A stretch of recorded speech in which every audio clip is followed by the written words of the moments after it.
Don't sit beside the family. Lord Edward Ashcroft's voice carried clearly across the banquet hall, stopping his daughter just as she reached for the empty chair beside her mother. The soft murmur of conversation faded into an uncomfortable silence. Nearly 100 distinguished guests turned toward the Ashcroft family's long dining table. Lady Eleanor Ashcroft froze with one gloved hand, resting lightly on the carved oak chair.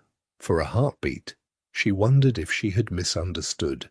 Then her father spoke again, slower this time, ensuring every guest heard him. There is a smaller table prepared for you near the musicians. A servant standing behind Eleanor lowered his eyes in quiet embarrassment. Her older brother shifted uncomfortably in his seat, but remained silent. Her younger sister stared at her untouched plate, saying nothing at all. Across the table her mother looked as though she wished to speak, yet fear held every word inside her. Eleanor smiled. It was the same gentle smile she had worn since she was 15, the smile that spared other people the burden of seeing her pain. "Of course, father," she said softly. "Forgive my mistake." Before we continue, if you love emotional royal romance stories where quiet dignity triumphs over cruelty, subscribe to Candlelit Vows and tell us in the comments, if you had been in that ballroom, would you have spoken up for Eleanor, or would you have stayed silent like everyone else? Now, let us return to Ashcroft Manor. Eleanor carefully stepped away from the family table without the slightest trace of resentment. She thanked the footman who quietly moved the chair aside for her before crossing the grand ballroom toward the tiny table arranged beside the orchestra. It was barely large enough for one person, a single-place setting, one candle, one chair. The message could not have been clearer. You belong here, not with us.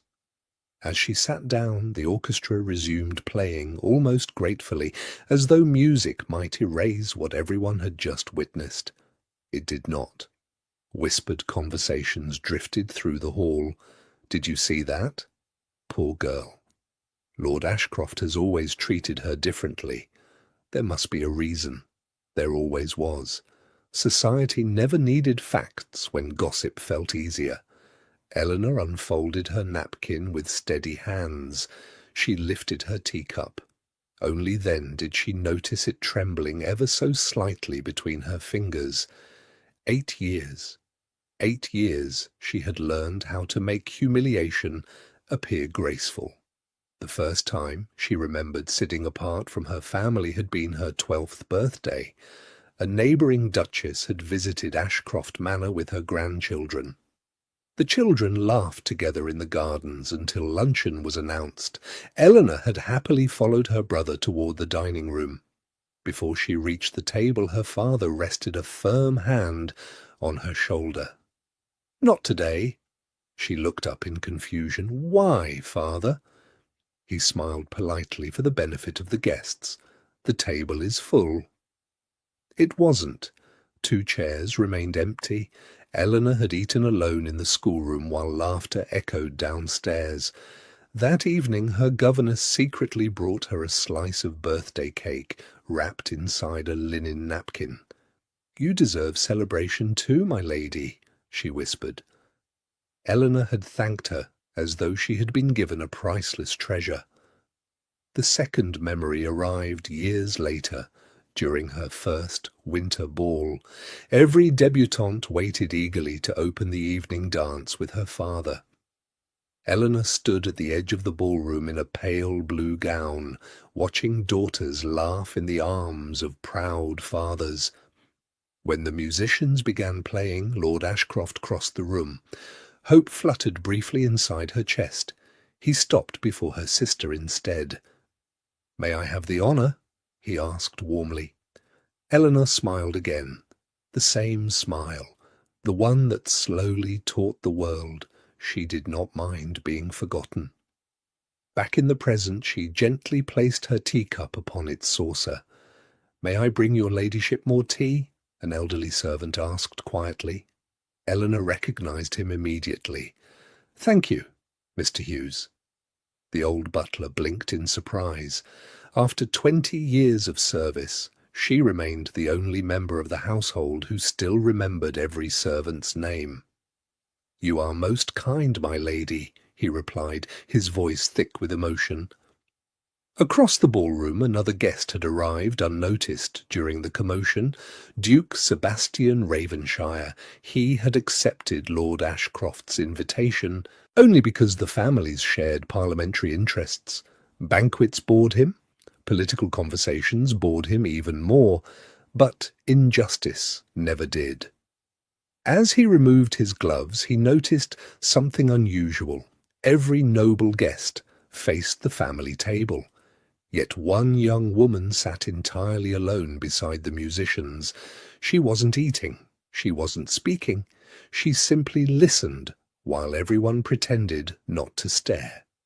Sebastian quietly asked his steward, "Who is the young lady sitting alone?" The steward glanced toward Eleanor. "Lady Eleanor Ashcroft, Your Grace." "Why is she seated there?" The steward hesitated. "It has always been that way." Sebastian frowned. "Always?" "So, I am told." Before another word could be spoken, Lord Ashcroft approached with a broad, political smile. "Your Grace, what an honour to welcome you." Sebastian shook his hand politely, but his attention drifted back toward Eleanor. "I noticed your daughter is seated separately." Lord Ashcroft's smile barely changed. "Merely a family arrangement." "Indeed?" "Quite." The answer satisfied everyone else. It did not satisfy Sebastian. Throughout the meal he found himself watching Eleanor whenever conversation allowed. She thanked every servant. She applauded the musicians before anyone else. When an elderly lady accidentally dropped her handkerchief, Eleanor crossed the room to retrieve it, before the footman even noticed. She expected nothing in return, no praise, no attention. She simply acted because kindness had become her habit. Strange, Sebastian thought, very strange. People rejected by their families often carried bitterness, yet this young woman carried only quiet grace. Near the end of supper, Lord Henry Pembroke rose to congratulate Lord Ashcroft on another successful season. Glasses lifted throughout the room. Applause followed. Eleanor applauded too from her lonely table. No one acknowledged it. Then a servant, carrying a heavy silver tray, stumbled on the polished marble floor. Crystal shattered across the room. Wine splashed over an expensive carpet. The young footman turned pale. "Forgive me, my lord." Lord Ashcroft's face darkened. "Careless boy." Before anyone else moved, Eleanor was already kneeling beside the frightened servant. "Are you injured?" she asked. He shook his head, unable to speak. She offered him her hand. "Then let us clean this together before someone cuts themselves." Several guests exchanged surprised glances. Sebastian watched every movement. The servant's hands trembled so badly he could barely gather the broken crystal. Eleanor quietly took the larger pieces herself, despite ruining the white gloves she had worn all evening. "Accidents happen," she whispered. "Do not let one mistake convince you that you have no worth." The young servant looked at her with grateful eyes. Sebastian heard every word. They settled somewhere deep inside him. A woman treated as though she did not belong, reassuring someone else they still did. He had met hundreds of ladies across England, none quite like her. When the ballroom settled once more, Sebastian rose from his chair. Conversation stopped again, this time from curiosity, rather than embarrassment. He walked slowly across the polished floor, passing Lord Ashcroft's table without a word. Eleanor looked up in surprise as the Duke approached her lonely corner of the room. He stopped beside the empty chair, opposite hers. Then, with calm deliberation, he pulled it out.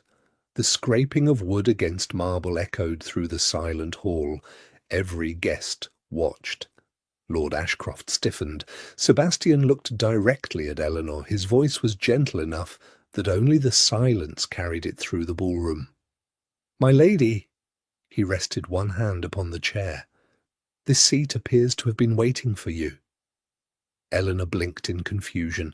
Before she could answer, Sebastian added quietly, "Unless, of course, you would rather I joined you instead."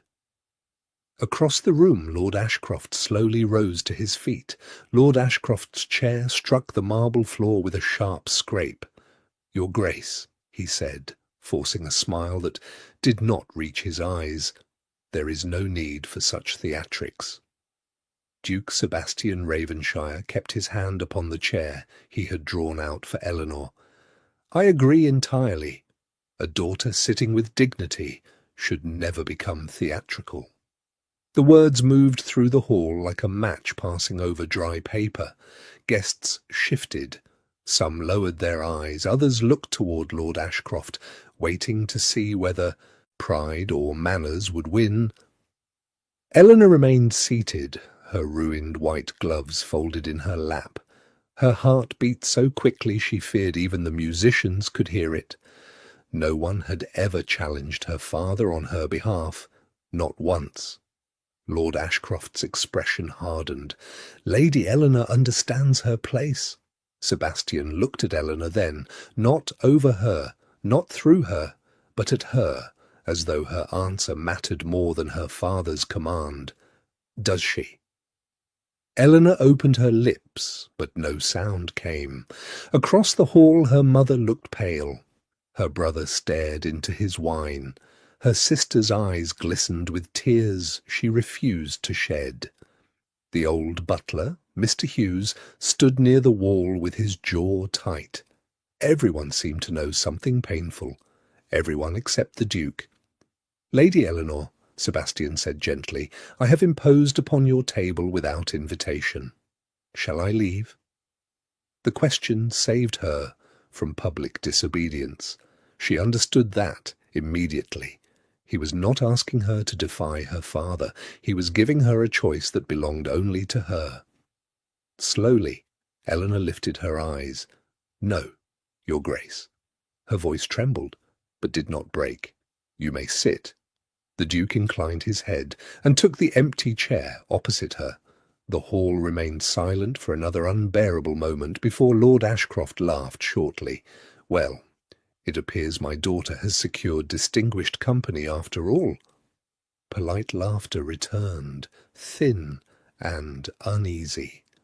But something had changed. The little table beside the musicians no longer looked like a place of exile. With the Duke seated there, it became the most observed table in the room. Eleanor did not know whether to feel rescued or exposed. Sebastian seemed to sense it. He spoke quietly, so only she could hear. "Forgive me if I have made matters worse." She looked down at her ruined gloves. "Worse is familiar, Your Grace." His expression softened. "Then I regret that familiarity." No one had ever said anything like that to her. Not pity, not outrage, regret, as though the wrong done to her was not something to be explained away. For the rest of the evening, Sebastian did not ask questions he had no right to ask. He spoke of music, estate libraries, horses, and the difficulty of pretending to enjoy political dinners. Against her will, Eleanor almost smiled. Almost.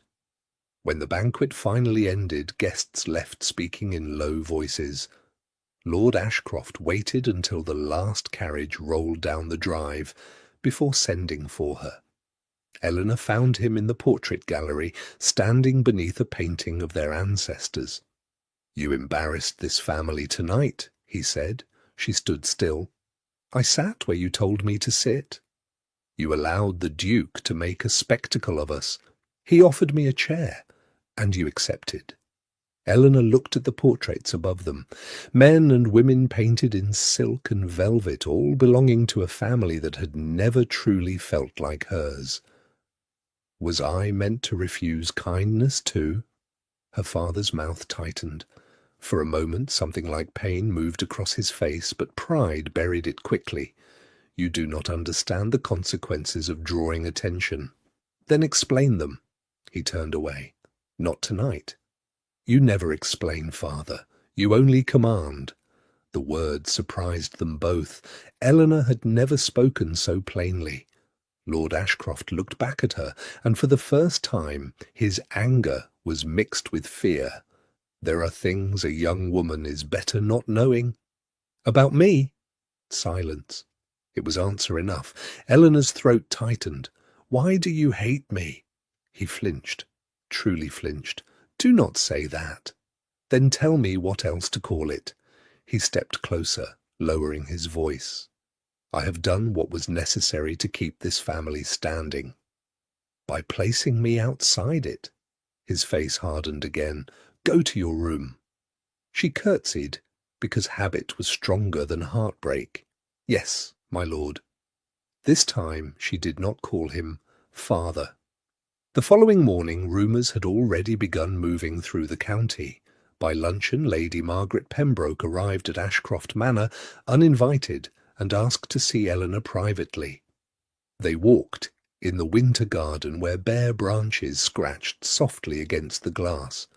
My dear, Lady Margaret said, half the county is speaking of what happened. Eleanor smiled faintly. Then half the county must be very bored. I am serious. So am I. If my humiliation provides society with occupation, perhaps I have performed a public service. Lady Margaret's face softened. You sound too calm. I am practiced. The older woman took her hand. I knew your mother before you were born. Eleanor stilled. Lady Margaret looked away, as though choosing each word carefully. There was a year when Ashcroft Manor was not a happy house.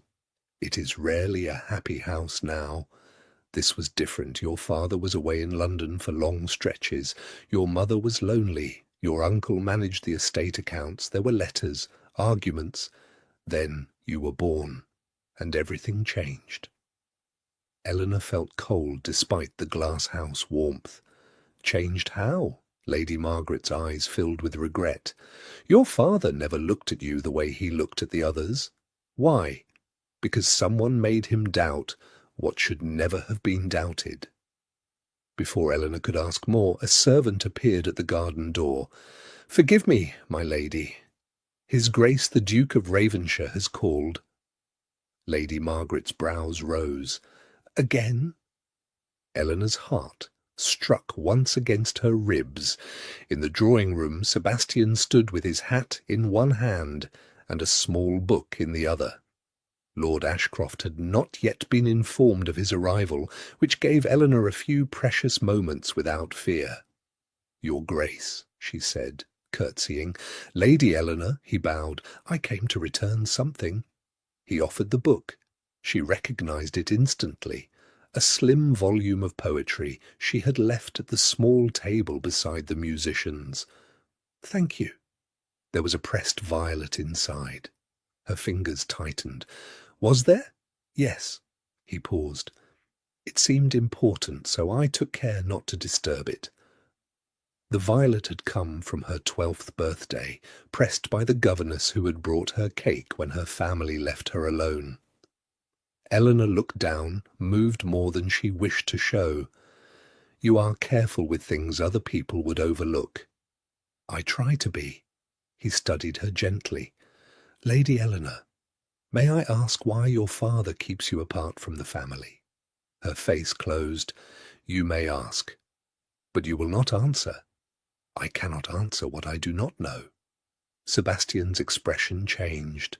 Not surprise, recognition, as though a missing piece had finally found its place.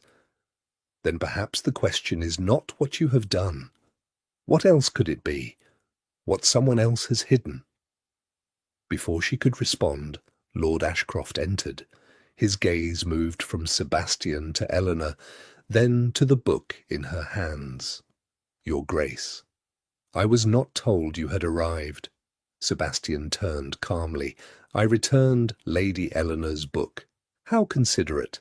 I also wished to invite her to Lady Ravenshire's charity recital next week. Eleanor's breath caught. Lord Ashcroft answered at once. Impossible. Sebastian's eyes sharpened. May I ask why? She is not well suited to public attention. Last night she endured public humiliation with more composure than most men endure disagreement. The drawing-room went still. Eleanor stared at him. Lord Ashcroft's face darkened. You presume too much. Perhaps. Sebastian's voice remained calm. Or perhaps no one else has presumed enough. For one dangerous moment father and Duke faced one another in silence. Then Lord Ashcroft said, My daughter will not attend. Eleanor felt the old obedience rise within her like a chain. She almost lowered her eyes. Almost. Then she thought of the chair, the violet, the servant's trembling hands, the question she had asked in the portrait gallery, Why do you hate me? Slowly she lifted her chin. I would like to attend. Her father turned toward her as though she had spoken in a foreign tongue. What did you say? Eleanor's voice was quiet but clear. I would like to attend Lady Ravenshire's recital. Lord Ashcroft's jaw tightened. You forget yourself. No, she said softly. I think I am beginning to remember. Sebastian did not smile, but something like pride warmed his eyes. Lord Ashcroft looked at his daughter for a long moment, and beneath his anger, Eleanor saw it again. Fear. Not of her.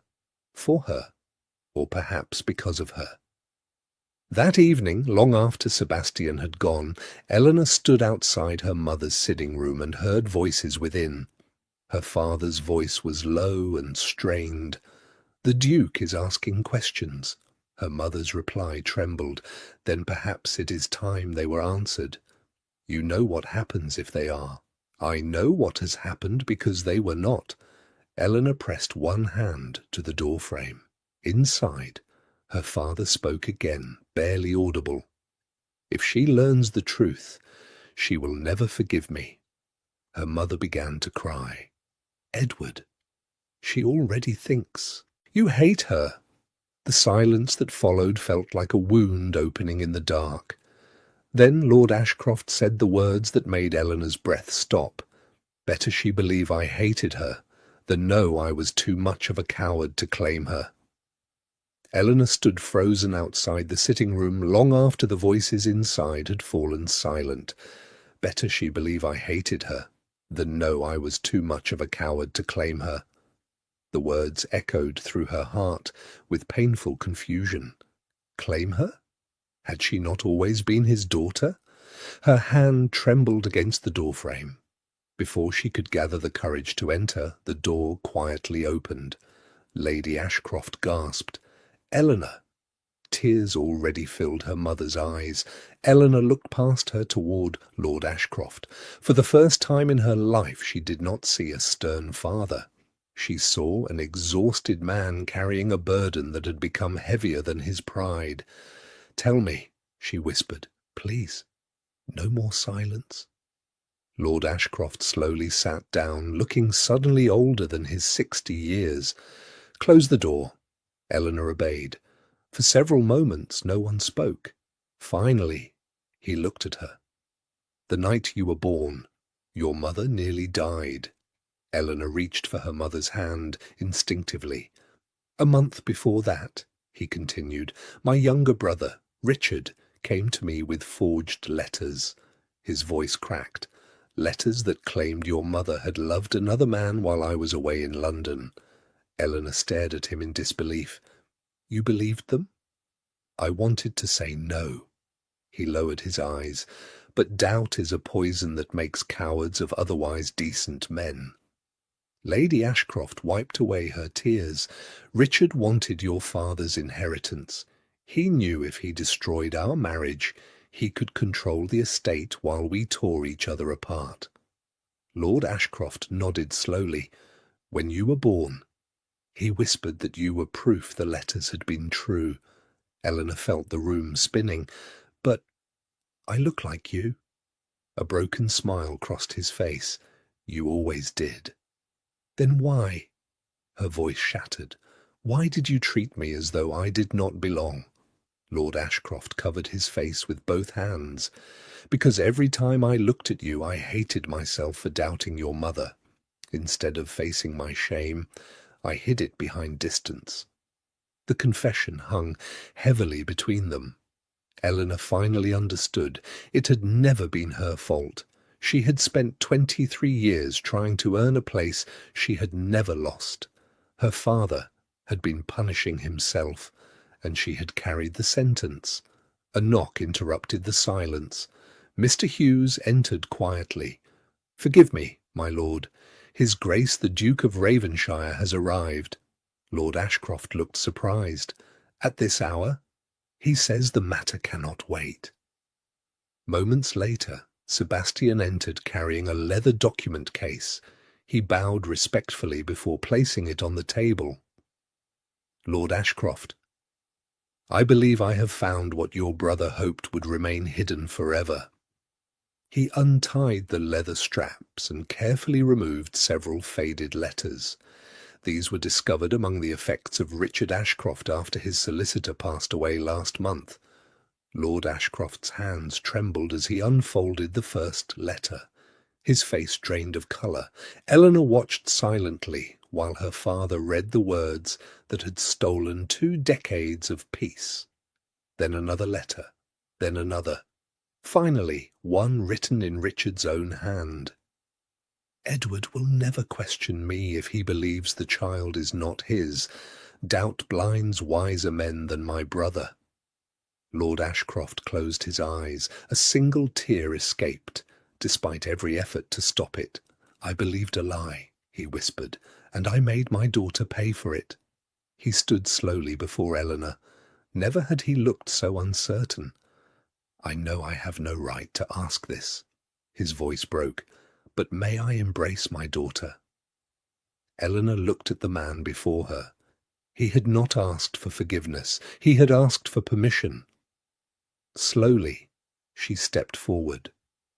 Lord Ashcroft wrapped his arms around her with the hesitation of someone afraid she might disappear.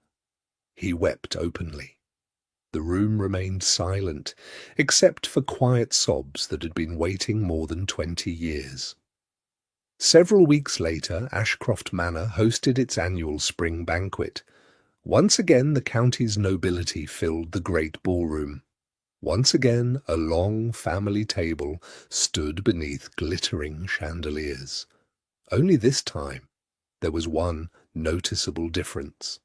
Lord Ashcroft remained standing as the guests settled into their seats. "Before dinner begins," he said, his voice carrying through the hall, "I have something long overdue to say." Curious whispers faded. Lord Ashcroft looked directly at Eleanor. "Years ago, I allowed another man's lies to become more powerful than my own love for my wife and daughter." Complete silence filled the ballroom. "I believed shame where there was only innocence. I believed gossip where there should have been trust." He swallowed hard. "And because I lacked the courage to face my own mistake, I made my daughter eat alone, stand alone, and believe she had never belonged." Many guests lowered their eyes. Lady Margaret quietly reached for a handkerchief. Lord Ashcroft walked toward the family table. Then he stopped beside the chair that had always remained empty beside Lady Ashcroft. He gently pulled it back. "Lady Eleanor Ashcroft," his voice trembled, "this seat has always been yours." Tears blurred Eleanor's vision. Across the room, Sebastian watched quietly, without moving. This moment did not belong to him. It belonged to a father finally choosing truth over pride.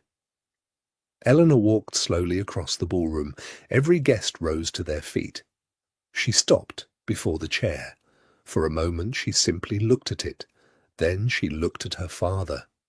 "I spent many years believing I needed to earn a place in this family," she said softly. "Today I finally understand." She smiled through tears. I was never the one who had forgotten where I belonged. Lord Ashcroft bowed his head. Eleanor took her seat beside her mother, not because a chair defined her worth, but because she finally knew it never had. As dinner ended, Sebastian approached her in the rose garden where spring flowers had begun to bloom. "Lady Eleanor," she smiled warmly, "Your Grace." He hesitated only briefly before speaking. "The first evening we met, I believed I was pulling out a chair for a forgotten daughter." He smiled gently. "I was mistaken." Eleanor tilted her head. "How so?" "I was simply reminding everyone else where she had always belonged." He reached into his coat and removed a small velvet box. "Lady Eleanor Ashcroft, I have admired your kindness long before I dared admire your heart. You taught frightened servants they still had worth, while believing you had none yourself. You carried dignity where others carried pride. You made loneliness gentle instead of bitter." He opened the box, revealing a sapphire ring that caught the afternoon sunlight. "Would you honor me by becoming my Duchess?" Eleanor laughed softly through happy tears. "Only if you promise me one thing." Sebastian smiled. "Anything. Never pull out a chair because you pity me." He gently took her hand. "Never." His eyes never left hers. "I pull it out because every place beside me will always belong to you." She placed her hand in his. "Then yes."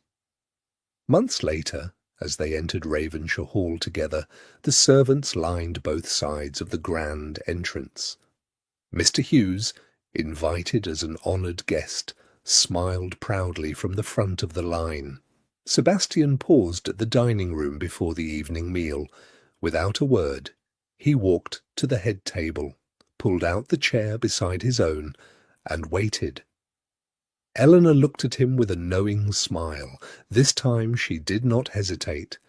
As she sat beside him, Sebastian quietly whispered, "Welcome home." Eleanor looked around the room, then back at the man who had first noticed the lonely table beside the musicians. Her smile was peaceful now, whole. "Thank you," she whispered, "but I was never